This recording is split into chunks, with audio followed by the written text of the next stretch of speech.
चलिए इस वाले को देख लेते हैं अब।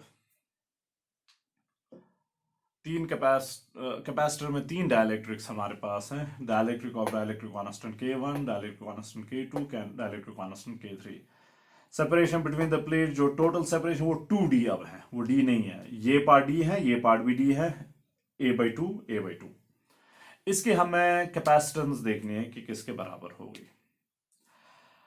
नोट करें, दोनों साइड से डिस्टेंस वाइज डिवीजन है। यहां से भी डिस्टेंस D, यहां से भी डिस्टेंस D, फिर यहां से भी डिस्टेंस D, यहां से भी डिस्टेंस D। दोनों साइड से डिस्टेंस का डिवीजन है, लेकिन प्लेट एरिया का डिवीजन सिर्फ एक साइड से है। पहले हम डिस्टेंस डिवीजन कंसिडर कर लेंगे। डिस्टेंस डिवीजन जो है उसमें हमने देखना है कि सीरीज कॉम्बिनेशन बन जाती है, तो ये हम रीड्रॉ कर सकते हैं। ये एक साइड से एक कैपेसिटर ये बन जाएगा, ये वाले पार्ट उसमें dielectric constant K1, separation D, plate area बराबर A। और फिर जाके ये वाला पार्ट हम ड्रॉ कर लेंगे उसमें, लेकिन फर्दर फिर एरिया वाइज डिवीजन है। ऊपर वाले पार्ट में एक डाइलेक्ट्रिक है, नीचे वाले पार्ट में एक। K2 K3 A/2 A/2, separation D ही है। अब यहां पर दोनों साइड सब एरिया डिवीजन सिंपली है, तो रिमेंबर पैरेलल कॉम्बिनेशन, तो हम इसको ऐसे ड्रॉ कर सकते हैं। अब ये वाला कैपेसिटर ज्यादा बड़ा ड्रॉ करने की जरूरत नहीं है। Dielectric constant K1, separation D, plate area A। और ये अब पैरेलल कॉम्बिनेशन में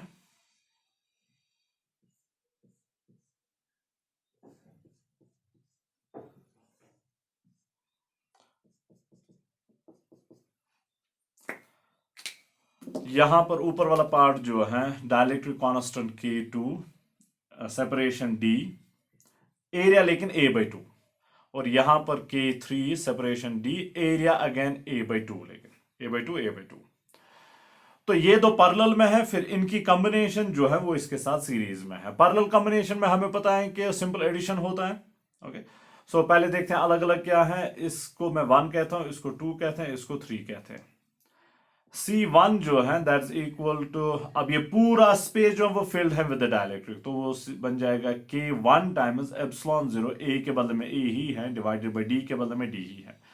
C2 जो है वो बन जाएगा K2 एप्सिलॉन 0, A के बदले में A/2 है, डिवाइड बाई D तो D ही यहां पर भी है।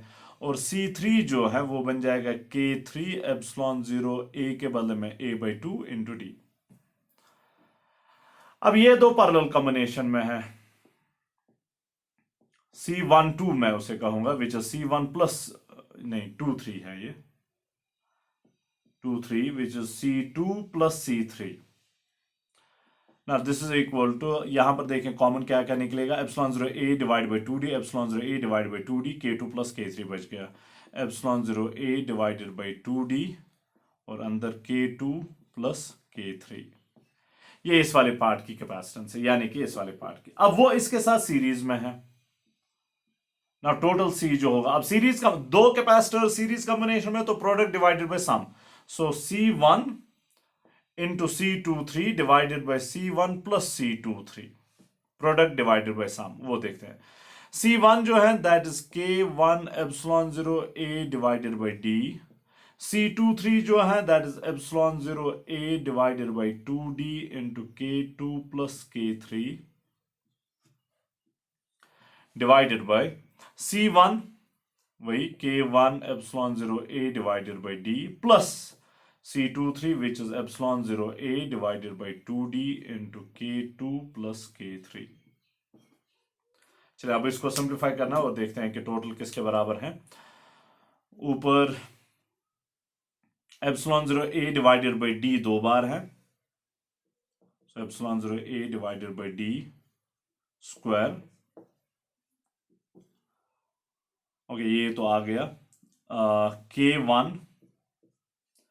Into K2 plus K3 divided by 2, ये 2 जो बचा हुआ था, देन होल डिवाइडेड बाई, अब यहां पर epsilon 0 A divided by D, epsilon 0 A divided by D common निकलेगा, epsilon 0 A divided by D common. यहां पर बच गया K1 यहां पर बच जाएगा K2 plus K3 divided by 2, ये वाला 2, ये 2। अब देखें कि कैंसिल आउट क्या क्या हो रहा है। Epsilon 0 A divided by D, A cancel होगा। ओके, अब इसको फर्दर सिंप्लीफाई करते हैं, इस साइड से मैं कर लूंगा। So this implies C is equal to epsilon 0 A divided by D,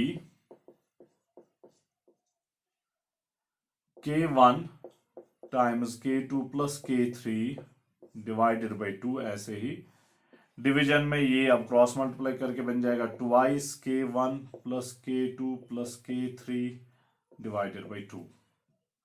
2 and 2 will cancel out, so this means C is equal to epsilon 0 A divided by D, ये वाला part, और ये हम ऐसे लिख सकते हैं K1 times K2 plus K3 divided by twice K1 plus K2 plus K3।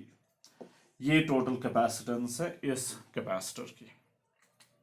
Okay, so epsilon 0 A divided by D, K1 times K2 plus K3 divided by twice K1 plus K2 plus K3।